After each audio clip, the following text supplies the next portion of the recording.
Hello दोस्तों, correct usage English के series में आपका स्वागत है। आज की वीडियो के लिए मैं लेके आया हूँ correct usage in English books एक छोटा सा कंटेंट, जिसमें पढ़ेंगे अपार्ट फ्रॉम, एक्सेप्ट फॉर और एक्सेप्ट के बीच में क्या डिफरेंस है, उन्हें कैसे करेक्टली यूज किया जाता है।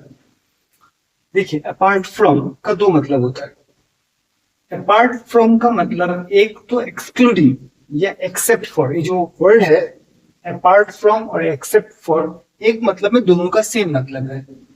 मतलब एक मतलब में इनफैक्ट आप तीनों को एक जैसे यूज कर सकते हैं।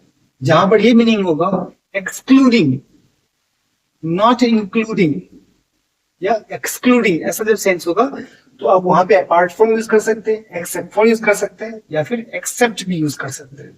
बराबर है, एक मतलब में तो बराबर है। जैसे यहाँ पे देखते हैं apart from meaning one, excluding, except for या नॉट इंक्लूडिंग के सेंस में क्या है। जैसे उदाहरण के ले रहे, apart from Monday I shall be available throughout the week.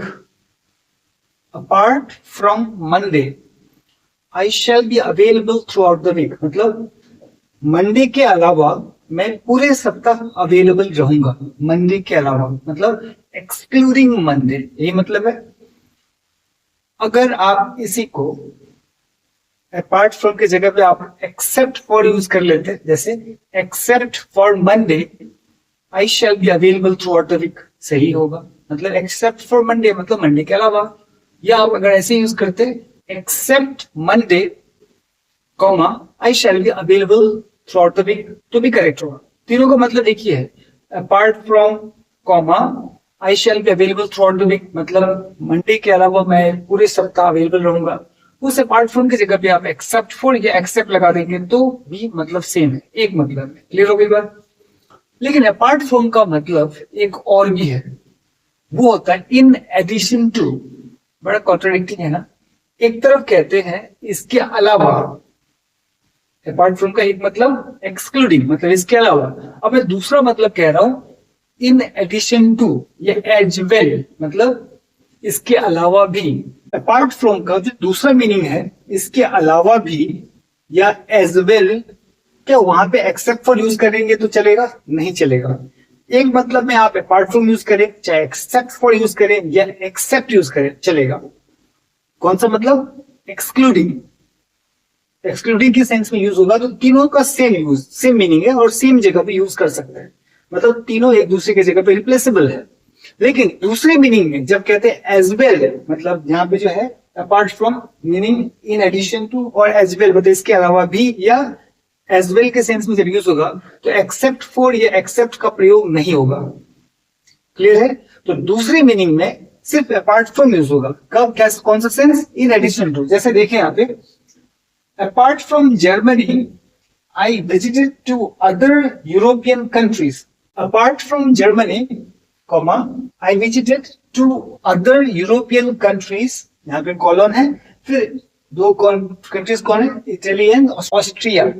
मतलब जर्मनी के अलावा मैंने दो और यूरोपियन कंट्रीज को विजिट किया, इटली और ऑस्ट्रिया को। तो देखेंगे जर्मनी के अलावा भी, मतलब इन एडिशन टू। यहाँ पर अपार्ट फ्रॉम का मतलब क्या हो गया? In addition to. जब वर्ड लिखा अपार्ट फ्रॉम जर्मनी, मतलब जर्मनी के अलावा भी, तो यहाँ पर एक्सेप्ट फॉर यूज करेंगे तो चलेगा, इन एडिशन टू के सेंस में नहीं चलेगा। ये एक्सेप्ट यूज करते तो इन एडिशन टू के सेंस में नहीं चलेगा। क्लियर हो गई बात? मतलब अपार्ट फ्रॉम का दो मतलब है, एक होता है एक्सक्लूडिंग जिसके जगह पे आप एक्सेप्ट फॉर या एक्सेप्ट यूज कर सकते हैं, लेकिन एक दूसरा मीनिंग होता है इन एडिशन टू, इसके अलावा भी, वहां पर आप एक्सेप्ट फॉर या एक्सेप्ट का प्रयोग नहीं कर सकते। क्लियर है? ये अंतर हो गया। एक और बात, एक्सेप्ट का प्रयोग एक्सेप्ट फॉर नहीं, मैं कह रहा हूं सिर्फ एक्सेप्ट, EXCEPT, एक्सेप्ट का प्रयोग कुछ एक जगह पे कंजंक्शन के तौर पर इस्तेमाल होता है। मतलब दो सेंटेंस को अगर जोड़ना हो तो एक्सेप्ट का प्रयोग किया जाता है। एक्सेप्ट का प्रयोग जब किया जाएगा, एक्सेप्ट का सेंस क्या है? इसके अलावा, राइट? इसके अलावा। या एक्सक्लूडिंग, इसके अलावा होता है एक्सक्लूडिंग के सेंस में वहां पे यूज होगा। जैसे उदाहरण से लेते हैं, यहाँ पे है they are twins and are very alike. क्या अर्थ है इसका? वे ट्विंस हैं और दोनों ही मतलब यहाँ पर दे का मतलब दो सेंस है, आगे मैं सेंटेंस पूरा करूंगा। They are twins and are very alike, वे ट्विंस हैं और बहुत ही लाइक, बहुत ही समान होता है दोनों में। कॉमा के बाद फिर एक्सेप्ट, गौर करेंगे यहाँ पे एक सेंटेंस आ गया, they are twins and are very alike except. अब यहाँ पे एक्सेप्ट कंजंक्शन के तौर पर इस्तेमाल हुआ, लेकिन अर्थ क्या हो रहा है इसके अलावा। Except Hrithik is slightly shorter than Kabir. तो जो जिन ट्विंस की बात चल रही है ना, वो ऋतिक और कबीर हैं। जरा कुछ सोचेंगे, दो व्यक्ति हैं, दो बच्चे हैं, ऋतिक और कबीर दो नाम है, दोनों ट्विंस हैं। जाहिर सी बात है बहुत सारी समानताएं होंगी, तो वही कहना चाह रहे हैं कि they are twins and are very alike, वे ट्विंस हैं और दोनों में बहुत समानताएं हैं।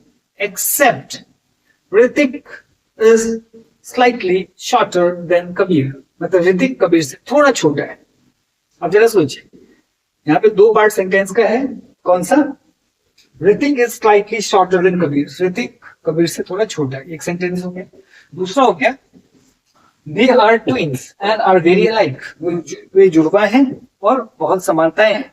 इन दोनों को जोड़ दिया कौन सा वर्ड? एक्सेप्ट। यहाँ पर एक्सेप्ट कंजंक्शन के तौर पर इस्तेमाल हुआ है, क्लियर है, दो सेंटेंस जुड़ गया। लेकिन एक्सेप्ट का सेंस वही है, इसके अलावा एक्सक्लूडिंग, मतलब दोनों में बहुत समानताएं हैं सिवाय इसके कि ऋतिक कबीर से थोड़ा छोटा है।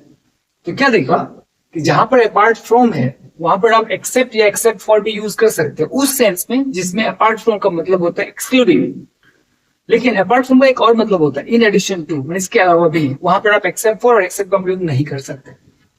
हाँ, एक्सेप्ट का प्रयोग कंजंक्शन के तौर पे भी इस्तेमाल होता है, लेकिन एक्सेप्ट फॉर का नहीं, राइट। एक्सेप्ट का तो मीनिंग कंजंक्शन के तौर पे इस्तेमाल नहीं, मतलब क्या होगा, दो सेंटेंस को जोड़ा, लेकिन सेंस तो वही रहेगा ना, क्या के अलावा, इसके अलावा। तो आप एक्सेप्ट का यूज कंजंक्शन के तौर पे करते हैं, ना कि एक्सेप्ट फॉर का।